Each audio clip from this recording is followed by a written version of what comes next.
Hola guys, welcome back. Uh, my name's Diego, and as you can see right now, we're playing Minecraft. Based on the fact that we're looking at a square sun, it's fairly pixelated, and that should give it away. Uh, for those of you guys who aren't familiar or haven't been around in a little while, we're actually playing in a modded world now. Of course, I'm currently in a place where you can't see anything. There is a reason for that. I've made a few small changes and a few other changes that I've started working on at least, which is why I've started recording right now. This is going to be kind of a continuation of our last couple videos I've put out, kind of show you guys an official look at exactly what it is that we're doing, as well as kind of continuing on from our old Minecraft Let's Play. And unfortunately we weren't able to continue in vanilla, but hopefully we'll be able to port some of that information over at some point. But for now, let's take a look to see what we have.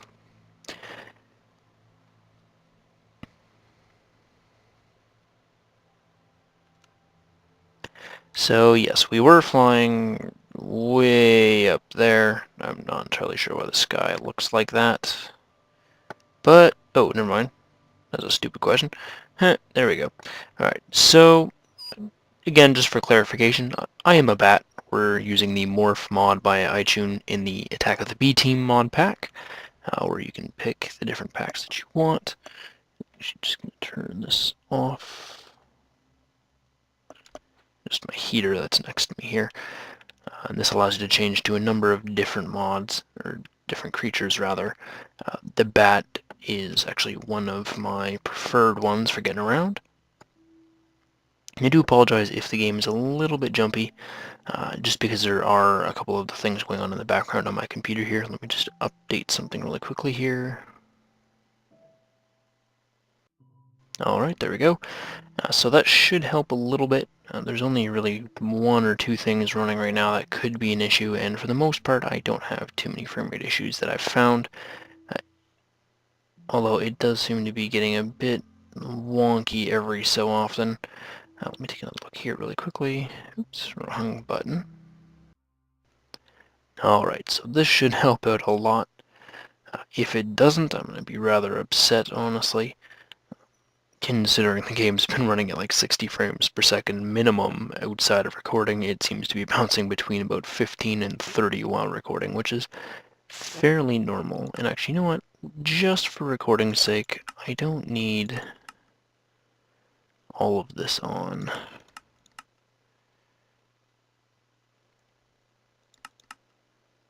Remember, that should help.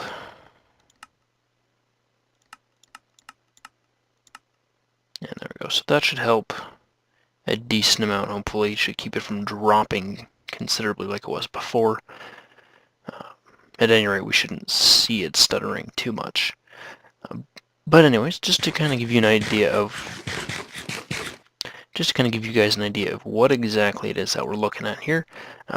Base is still pretty much the same. I've slightly modified it so that these bushes don't grow out of the ground anymore. Typically they just continuously grow forever, adding new blocks to themselves and so on. But since we just wanted just enough food here to be able to eat, this is considerably more efficient for us.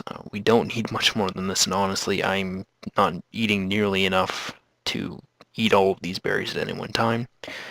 So I've got it set up like that. Now, right now we do have just our 4 chests here. I've kind of decided I need to work on something to get this updated, which leads me to something else that I wanted to mention to you guys as well.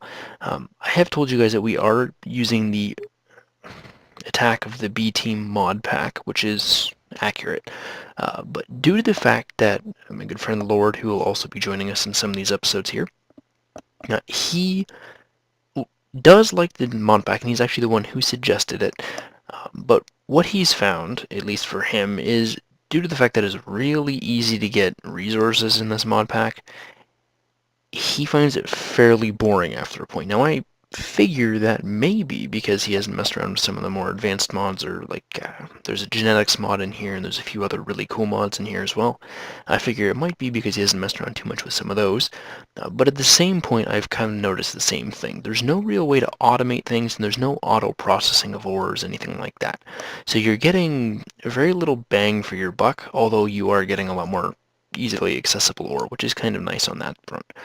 So what we've done to kind of balance that out and give us a little bit more to do in the long run, and especially for Lord, because he particularly likes one of these mods for a very particular reason, we've gone ahead and added in applied energistics and forestry.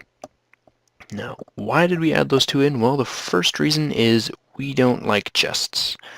Or rather, Lord does not like chests. I could care less. I'm really bad at organizing things, so I tend to lose stuff. You know, it's whatever. It is what it is. He would rather have access to everything in one place or multiple places, but still having access to everything. That's just how he works. So that's why we added an applied energistics. As for forestry, that gives us a few extra things to do. It gives us some extra machines, the ability to automatically farm things, stuff like that. The other main reason we added it in are bees. Lord is kind of our bee king. He can get pretty much any bee within about 2 days, give or take, anywhere between 24 to 48 hours, and he has the majority of the bees if he sets his mind to it. I'm more of a tree guy. I prefer the trees as to the bees because I can't breed bees worth crap, honestly. So I don't. So what I've decided to do is I'm going to focus on trees, he's going to focus on bees, and that'll give us some extra stuff to work on, especially since it is kind of time consuming and you have to keep going back to it.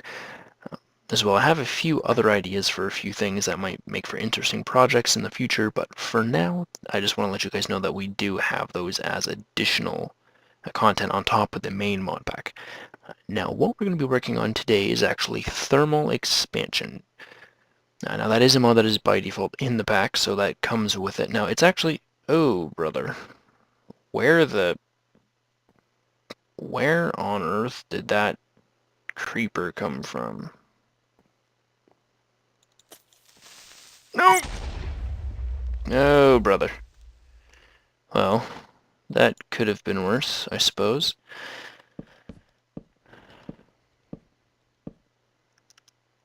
Okay, there we go. Where was I? Oh, yes, thermal expansion. In this mod pack, they've actually updated it to... They have one of the new versions of thermal expansion where they've added in... this is pretty much everything in thermal expansion, but they've modified the way things work. So if you're familiar with the old Feed the Beast Ultimate or Feed the Beast Unleashed packs, they have slightly modified it. It no longer uses Buildcraft energy, it actually uses its own, they call it Redstone Flux energy or RF energy. As you can see here, the units are measured in RF. It actually is kind of cool. It's neat to have a new power system, and the fact that it automatically converts to Buildcraft energy if needed for the mods that do use that power type, I find that kind of cool. At the same point, it is kind of annoying the fact that they've switched over to an entirely new type of power, and it doesn't just add on to the Buildcraft setup, which was kind of nice because you could use multiple things to set up Buildcraft power, and that was kind of nice, kind of like a universal electricity type setup. Now it's kind of moved on over to its own power, which is, you know, it is what it is, but it's neither here nor there, I guess. But while we're talking about thermal electricity, or rather what I've been doing is working on setting up some processing of, well, ores. We need some actual ore processing done, and the ability to duplicate our ores would be greatly appreciated. So that's what I'm working on right now, getting a semi-decent thermal expansion setup going, and just getting most of the thermal expansion machines. So that's what this episode's going to be focused on after about 10 minutes of me blathering away. This, as well, is something I've been working on. We are going to actually most likely extend our home into the mountain at some point. This outside little blurb thing is something I've been working on. I think it turned out fairly well, considering my default the construction materials I usually work with are cobblestone or cobblestone, and more cobblestone, of course. So this is actually marble cobblestone for the most part, using the carpenter's slope blocks or carpenter's blocks from, I don't honestly know, I don't remember which mod it is, but it uses a combination of the white, or the marble cobblestone, or rather marble smooth stone for most of this, and smooth stone in here, just normal smooth stone, to kind of give that two-layer texture here, which I personally rather enjoy.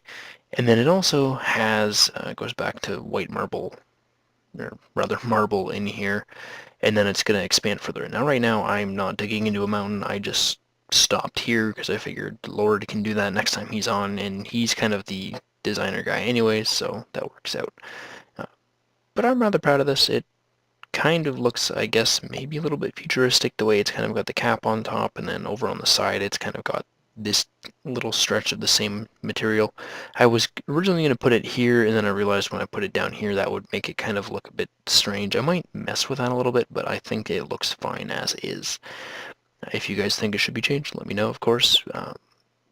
But for now, I think it looks half decent. So what we're going to do now, like I mentioned like 12 times now, is we're actually going to take a look at thermal expansion. Now, like I said, they switched over to their own energy power type. So now instead of using engines, they use things called dynamos. Now, it still uses what I would call the Buildcraft interface. It's pretty much the Buildcraft interface, or the new one anyways, that allows you to see your energy units and your redstone amounts and stuff like that. So it's still fairly intuitive in the way that things work the same way they did before. But what this allows you to do is it uses its different energy, and it looks a little bit prettier, I would say. And the dynamos don't actually move, they just sit there, so that's actually a little bit better on performance as well. So what we're going to do here, I'm going to go quickly over the machines I already have, and then we're going to work on making a few more. Now, the steam dynamo, which is, like I said, just your basic engine, it, let me actually take a look up here. It requires water and any solid fuel. Now, you can directly pump in steam if you have a boiler, but I'm not going to get into that now. But you basically, this is your basic engine. You need coal, charcoal, any burnable material realistically, and water. Now, in order to collect water, that can be a bit of a pain. Usually you may have to do it by hand if you don't have a whole lot of materials, or what you can do is what I've done here, and this actually automates the water production and you never have to worry about it again, is get yourself an aqueous accumulator. Now, if you're not familiar with what this is, it's basically a block that will collect water from other water blocks. So it essentially acts as a collector, or basically a bucket machine. It fills itself up with buckets, 4,000 millibuckets, which basically just means 4 buckets worth of water, and it takes the water and then it can output it to the different sides using the configuration module here. So right now it's outputting to the left, which is over here, as you can see, directly to the engine, and then it inputs to the right, and this is actually for the back. So it doesn't show it, but it is actually inputting from the back as well. Now, the reason I have this third one here is just so we have an easy to access water water spawner, basically, infinite water. Yeah, I'm really bad at that. It's 1:30 in the morning. Give me a break. Anyways, so that's what we have this here for. Eventually, I'm going to work on making this a little bit better, or a little bit better system, a little bit more automated, a little bit less cramped. But for now, this is all we need. Now, on top is actually the main reason I wanted to get into this, is the pulverizer. This does what you might expect, and let me just grab some ore, because I do want to get this working as well while we're doing this. We'll grab our gold, because we're going to need more gold at some point. Basically, you throw the gold ore in here, and it processes it. Now, this is a little bit slow, and I actually need to fill this up. We'll put 6, that's 7 in there, so that should be more than enough power. Like, they actually create a lot of power. Honestly, the dynamos are amazing power resources. Like, as you can see, we've just finished 7, and we're moving on to the next one, and it's already almost completely filled up 48,000 worth of RF plus manufacturing cost, which is a huge bonus. And then it actually has its own internal 40,000 RF storage, which again is also fairly high. But what this does is it basically takes one ore and it duplicates it, or not duplicates it, but it grinds it down into 2 pieces of pulverized gold. If you're familiar with industrial craft, it's basically the same thing as gold dust. Same idea. It breaks it down into two. Now, of course, if you do that with an ingot, you only get one dust, just for obvious reasons. So we'll leave that be for now. But the next machine we want to work on here is not the sawmill. I personally don't really find the sawmill useful other than just to say I have one. But we want to make the induction smelter. Now, this is actually a combination between the pulverizer and the redstone furnace. Now, you might ask why exactly we want to have both that and the pulverizer in furnace. Well, it's because the induction smelter can actually make some very specific materials that you can't make in this combination. Main reason being, the induction smelter has two input slots, one for your main material and a second slot for an additional material that will actually allow you to combine the two materials upon breaking them down and so on and so forth. It basically combines two materials into a new material, which we will need in the future, from here on out, pretty much. So we're going to get ourselves an induction smelter here, which means we need a bucket, a machine frame, and a redstone reception coil. Now these are specific to thermal expansion, so machine frame is, now this is a special version of it, but the cheap version is just 4 iron ingots in the corners, gold in the center, and 4 glass around the compass points or just in the remaining spots. The alternative recipe, like I said here, is actually using steel instead of iron. It's the exact same recipe, pardon all the flashing glass, but the only problem with steel is you're basically double smelting iron, so that's kind of a wasted resource in all honesty. So let's get to that. We'll get that made really quickly here. Now the other thing that we'll need, let me just make this first.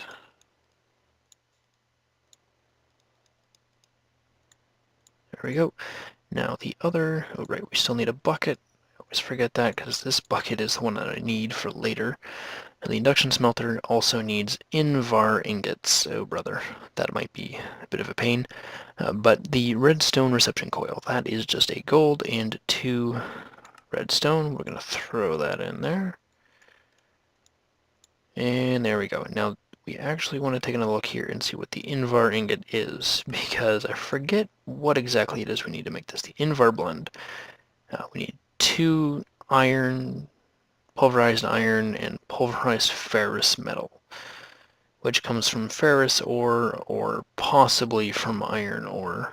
Oh brother. Well, that could be a pain because I don't currently have ferrous ore. Wonderful. Actually, that could be a lie. I might have some. No, I do not. Wonderful. Alright, we're gonna go find some ferrous ore really quickly here. I'll be back as soon as I've found some, and then we can continue on from here. Alright guys, I'm back. And we're gonna take another quick look here. I did manage to dig up some ferrous metal as well. I has discovered that ferrous does actually also come at a 10% rate. I actually believe it did show this in the last little bit there. It's a 10% rate from pulverized iron ore, which is something that we are fairly abundant in. So what I've been doing is just collecting it as we go, and I've actually got 6 invar ingots here. And we're going to quickly craft ourselves our induction smelter. So we want to throw copper of any type, it doesn't matter what mod it's from. We want our invar, and then we want our bucket there, and there we go. And I also need to make myself an extra bucket because I got rid of one earlier. Now we can take this. Now this is a bit of a pain. Alright, here's what we'll do. We're going to dig this back a bit.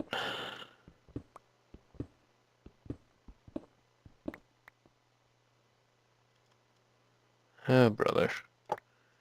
Wonderful. Who would have thunk it? Apparently we're out into a, cave. That's great. Well, at least we have lots of options here. Alright, so we're going to dig that all out, and now we also want to put this down here, and then drop it.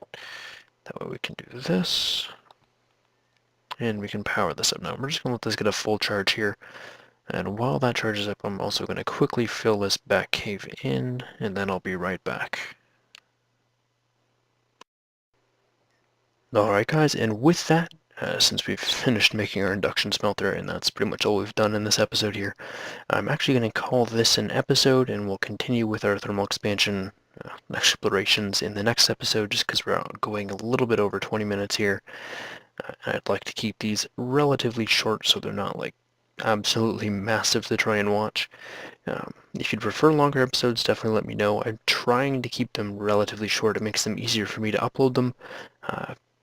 Mainly because I can upload them and I can upload large numbers of small episodes at any one time, and I can upload them when it's most convenient, whereas a long episode I have to find a lot more time in order to get it up online. Typically I do have a place where I can go that gives me ridiculous upload speeds, but even for long episodes it can still take quite a long time comparatively to a shorter episode to get it online. But anyways, guys, thank you for watching. Let me know what you think, and if you have any suggestions or any ideas or anything that you want to see from this mod pack, definitely let me know, and we'll see what we can do. We'll look forward to seeing Lord in some of our upcoming episodes. He will be around more often from now on.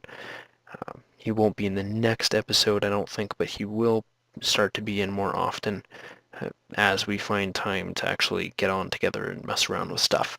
Anyways, again, thank you guys for watching. Let me know what you think, and I've been Diego. Bye-bye.